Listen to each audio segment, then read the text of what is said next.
신약성경 이사야 44장 3절과 4절 말씀 같이 읽겠습니다. 나는 목마른 자에게 물을 주며 마른 땅에 시내가 흐르게 하며 나의 영을 내 자손에게 나의 복을 내 후손에게 부어주리니 그들이 풀 가운데에서 솟아나기를 시냇가의 버들같이 할 것이라. 아멘. 자리에 앉으시길 바랍니다. 올해는 개신교 한국 선교 140주년을 맞이하는 해입니다. 1885년 부활주일에 인천 제물포항에 두 명의 선교사님이 발을 디뎠습니다. 한 명은 미국 감리교회에서 파송한 아펜젤러 선교사이고 다른 한 명은 미국 장로교회에서 파송한 언더우드 선교사입니다.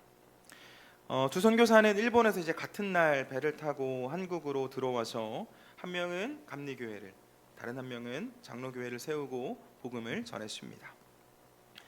1885년 4월 5일이 우리 두 명의 선교사가 한국 땅을 처음 밟은 날이기 때문에 4월 6일인 오늘을 개신교 한국 선교 140주년의 또 기념 주일로 지킵니다. 우리 교회가 소속되어 있는 기독교 대한 감리회에서도 한국 땅에 복음 전해지는 것을 기억하기 위해서 오늘을 기념 주일로 정할 것으로 정했는데요. 교단에 속한 모든 교회들이 좀 같은 설교를 할 것을 요청하면서 설교문을 보내왔습니다. 그래서 오늘은 좀 교단에서 보내준 그 설교문을 제가 다시 편집해서 우리 성도님들과 함께 나누려고 합니다. 두 명의 선교사가 이 땅에 들어온 지는 140년이 지났지만 그럼에도 오늘을 살아가는 우리는 오직 한 가지의 진리를 붙잡아야 합니다. 그것은 바로 예수 그리스도의 복음입니다. 여러분, 예수 그리스도의 복음은 과거의 이야기가 아니라 오늘을 살아가는 우리의 이야기, 우리 삶이 되어야 하며 우리 교회의 사역과 성도들의 고백을 통해 전해져야 하는 이야기입니다. 여러분, 사람은 그 누구도 죽음을 피해갈 수 없고 이 죽음은 우리에게 해소되지 않는 두려움을 가져다 줍니다.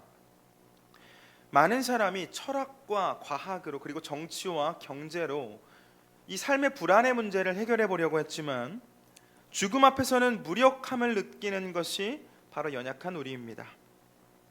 이유가 무엇이죠? 이 죽음의 문제는 생명이신 하나님과의 그 단절로부터 비롯되었기 때문에 사람이 해결할 수가 없는 문제입니다. 죽음을 가져오고 불안을 느끼게 되는 이 근본적인 문제는 사람이 하나님께 지은 죄로 인함이죠. 처음 사람은 하나님과 같아지고 싶은 욕심에 죄를 지었습니다. 그 결과로 이제 아담과 하와가 에덴에서 쫓겨나게 되었는데 그 이후로 모든 사람은 이 죄로 인해 하나님으로부터 분리된 존재가 되었습니다. 때문에 모든 사람은 생명이 하나님께로 나아가지 못하고 죽음에 머물러야 했습니다. 그러나 사랑의 하나님께서는 우리를 포기하지 않으셨죠. 이 죄의 문제를 해결하시기 위해 예수 그리스도를 약속하셨고 보내주셨습니다. 우리 창세기 3장 15절 말씀 같이 한번 볼까요? 내가 너로 여자와 원수가 되게 하고 내 후손도 여자의 후손과 원수가 되게 하리니 여자의 후손은 내 머리를 상하게 할 것이요 너는 그의 발꿈치를 상하게 할 것이니라 하시고, 하나님께서는 이 여자의 후손이 원수 곧 사단의 머리를 상하게 할 것이다 라고 말씀하셨는데요, 이 말씀이 성취가 되었죠. 예수님께서는 동정녀 마리아의 몸으로 이 땅에 오셔서 우리의 죄를 짊어지시고 그 십자가에서 대신 죽어주심으로 우리에게 있는 죄와 죽음의 문제 모두 해결해 주셨습니다. 사단은 이 십자가 죽음이라는 방법으로 그 예수님의 발꿈치를 상하게 했지만 예수님께서는 그 죽음을 이기시고 살아나심으로 완전한 승리를 보여주셨죠. 사랑하는 여러분, 예수님 안에 있는 우리는 그 예수님의 십자가가 나의 십자가이며 그래서 나의 죄값이 모두 치러졌고 다시 살아나신 예수님처럼 나도 부활할 것을 믿습니다. 그리고 우리는 이 믿음 안에서 죽음의 문제를 해결받았습니다. 우리 로마서 1장 17절 말씀 같이 봅니다. 복음에는 하나님의 의가 나타나서 믿음으로 믿음에 이르게 하나니 기록된 바 오직 의인은 믿음으로 말미암아 살리라 함과 같으니라. 아멘. 여러분, 복음은 우리를 살리는 믿음으로 인도하며 우리 모두는 이 믿음으로 구원을 받았습니다. 자, 여러분, 복음은 기쁜 소식을 말씀하죠. 기쁜 소식. 그리고 이 복음은 예수님께서 이 땅에 오심으로 시작이 되었습니다. 예수님께서는 그 하나님 나라에 대한 말씀으로 복음을 선포하기도 하셨지만 당신의 삶으로 직접 복음이 되셨습니다. 당신의 오심이, 당신의 사랑이, 그리고 당신의 삶이 우리에게 복음이 되기 위해 예수님께서는 실제로 죽으셨고 부활하셨죠. 이 십자가에 달리신 예수님께서 다 이루었다라고 말씀하지 않으셨습니까? 주님의 그 십자가 사랑을 통해 우리가 생명이신 하나님께로 나아갈 수 있는 길이 열렸습니다. 여러분, 이 사실이 복음이고 오직 이 일을 이루신 예수님께만 구원의 능력이 있음을 믿습니다. 감사한 것은 우리를 향한 주님의 사랑이 이 십자가에서 끝나지 않았다라는 사실입니다. 우리를 죄와 죽음에서 해방시키시고 하나님의 자녀, 이 하나님 나라의 상속자로 삼아주신 그 예수님께서는 지금 하나님 보좌 우편에 앉으셔서 우리를 위해 중보하고 계시죠. 우리의 영혼이 하나님만 바라볼 수 있도록 도와주실 뿐만 아니라 우리 일상의 삶 역시 책임져 주고 계십니다. 불안과 염려로 가득한 마음에 평안을 주시고 문제로 이겨낼 힘과 지혜를 주시며 나아가 필요한 것들 은혜로 허락해 주십니다. 또 성령으로 함께 해주시죠. 넘어진 우리를 일으켜 주시고 생명의 길을 계속해서 걸어갈 수 있도록 도와주십니다. 여러분, 복음이 과거가 아니라 우리 삶으로 증거되어져야 하는 이유입니다. 변함없는 예수님께서는 오늘을 살아가는 우리와 함께 하시며 우리를 생명으로 진리로 이끌고 계십니다. 이곳에 있는 우리는 하나님의 은혜로 살아가는 사람들이죠. 여러분, 기억하실 것은 우리가 예수님을 믿는 순간에, 그래서 하나님 나라의 백성이 되고 하나님의 자녀가 되는 그 순간부터 우리는 영적 전쟁터에 서게 된다는 사실입니다. 우리 베드로전서 5장 8절 말씀 볼까요? 베드로전서 5장 8절 같이 봅니다. 근신하라, 깨어라, 너희 대적마귀가 우는 사자같이 두루다니며 삼킬 자를 찾나니. 사단은 이미 패배했지만 자신의 패배를 받아들이지 않고 하나님의 백성들을 또다시 넘어뜨리기 위해 마치 우는 사자처럼 삼킬 자를 찾습니다. 다양한 방법으로 우리를 넘어뜨리려고 하죠. 우리를 유혹하고 문제를 가져다 주기도 하고, 때로는 세상의 쾌락과 풍요로 인해 하나님 바라보지 못하도록 하기도 합니다. 자, 과거의 선악과로 사람을 유혹했던 그때나 오늘이나 사단의 목표는 똑같습니다. 선악과를 먹게 함으로써 우리를 죄와 죽음의 자리, 곧 멸망의 상태에 머물게 만듭니다. 자, 그런데 걱정할 필요가 없죠. 우리가 믿음을 붙잡고 있는 한 대장 되신 예수님, 그 이미 승리하신 예수님께서 우리를 대신해 싸워주시고 우리에게 승리를 선물해 주시는 줄 믿습니다. 우리 요한일서 3장 8절 말씀 볼까요? 같이 봅니다. 죄를 짓는 자는 마귀에게 속하나니 마귀는 처음부터 범죄함이라. 하나님의 아들이 나타나신 것은 마귀의 일을 멸하려 하심이라. 아멘. 주님께서 우리에게 오신 이유 중에 하나는 마귀의 일을 멸하려 하십니다 라고 말씀합니다. 우리 요한복음 16장 33절 봅니다. 시작. 이것을 너희에게 이르는 것은 너희로 내 안에서 평안을 누리게 하려 함이라. 세상에서는 너희가 환난을 당하나 담대하라. 내가 세상을 이기었노라. 아멘. 우리가 이 세상에서 환난을 당해도 담대할 수 있는 이유, 주님께서 이미 승리하셨기 때문입니다.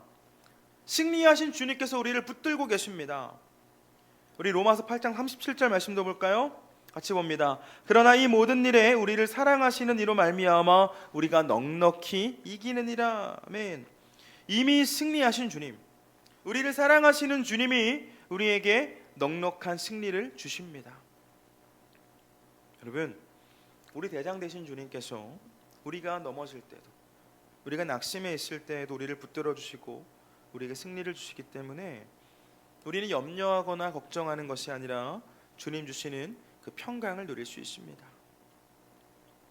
말씀을 정리합니다. 예수님께서 복음을 선포하신 목적은 단순히 우리를 구원하시는 데 그치지 않고 하나님의 나라를 이 땅에 세우는 데 있습니다. 예수님께서는 당시 로마가 세상을 정복하기 위해 군대를 동원해서 착취하고 모든 것을 파괴하는 것을 보면서 힘이 있는 자가 이 땅을 지배하는 것이 당연하다고 생각하는 그 사람들에게, 그래서 더 높이 올라가고 더 많은 것을 소유해서 더 강한 힘을 소유하려는 그 사람들에게 힘 있는 사람이 연약한 사람을 사랑으로 섬기는 하나님의 나라를 보여주셨습니다. 주님께서는 성령 안에서 이루어지는 의와 평강과 희락의 나라에 문을 여셨고, 그 일은 주님의 제자들로부터 시작해서 주님을 그리스도로 따르는 모든 성도와 교회의 사명이 되어서 지금까지 이어져 왔습니다. 140년 전에 이 땅에 2명의 선교사님이 들어온 것을 시작으로 많은 선교사님과 또 사역자들이 사명을 붙잡고 우리 땅으로 들어와 복음을 전했습니다. 여러분, 이들이 한 것은 교회를 세우는 일이 아니라 하나님의 나라 세우는 일이었습니다. 학교를 세워서 신분에 상관없이 공부하도록 했고요, 병원을 세워서 신분에 상관없이 치료받도록 했습니다. 작년 전교연 수련회 때 드렸던 말씀이 기억나실지 모르겠습니다. 이 박서양이라는 사람이 무어 선교사가 운영하는 한글 학당을 다닐 때였습니다. 나중에는 박성춘이라는 이름이 생겼지만 당시에는 이름도 없이 박가라고 불리면서 백정리를 하는 그 아버지가 계셨는데 어느 날 죽을 병에 걸렸습니다. 그때 소식을 들은 이 에비슨 선교사가 와서 이 박가를 고쳐 주었는데, 당시 에비스는 고종 황제의 주치의였죠. 박가는 임금님을 만지는 그 손으로 백정과 같이 이 자신과 같은 천민을 고쳐준 것에 감동했고 예수님을 영접했습니다. 여러분, 죽을 병에 걸렸던 박성춘도 그 백정의 아들 박서양도 교육을 받고 치료를 받을 수 있었던 이유가 무엇입니까? 하나님 나라를 세우라는 그 말씀에 순종한 이들, 삶으로 복음을 전한 이들이 있었기 때문입니다. 여러분, 복음을 통해 구원을 선물로 받고 영생을 확신한 이들은 주님의 마지막 명령에 순종하며 땅끝까지 가서 복음을 전했고, 그 결과로 영적으로 어두움 가운데 있던 이들이 구원을 받고, 이렇게 이 제주의 땅끝에서도 신앙 공동체로 모여 주님을 찬양하고 있습니다. 우리 오늘 본문의 말씀 다시 한번 볼까요? 이사야 44장 3절 4절 함께 봅니다.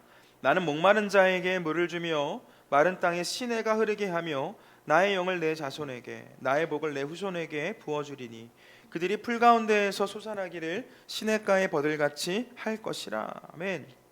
생수의 강이신 주님께서 목마른 자에게 물을 주시기 위해 우리를 자녀로 삼아 주셨고 우리에게 당신의 영을 허락해 주셨습니다. 사랑하는 여러분, 주님께서 세우신 하나님의 나라, 그리고 주님의 제자들이 이어서 세워가고 있는 그 하나님의 나라, 이제 우리가 복음을 전함으로 함께해야 합니다. 어제 새벽에도 비슷한 말씀을 나누었지만 하나님께서는 그 하나님 백성들이 들어야 할 나팔 소리를 이 땅을 살아가는 모든 사람들이 듣기를 바라십니다. 이 세상을 향해서 생명의 나팔을 부는 것, 곧 입술로 복음을 전하고 삶으로 하나님의 나라를 세우는 일, 이제는 왕같은 제사장이 된 저와 여러분의 일입니다. 이 사역을 위해 필요한 힘과 지혜는 하나님께서 허락해 주시기 때문에 우리는 능히 감당할 수 있고, 그저 우리는 주신 말씀을 사명으로 삼아서 작은 일부터 순종할 때 우리 삶의 자리마다 하나님의 나라가 세워지는 줄 믿습니다. 바라기는 하나님께서는 이 어두운 세상에 생명의 빛을 계속해서 비추어 주시기 위해 우리를 부르셨다라는 그 사실을 기억하셔서 복음 들고 세상을 나아가 주님의 왕대심을 선포함으로 하나님의 나라를 세우는 저와 여러분 되길 주님의 이름으로 축원을 드립니다.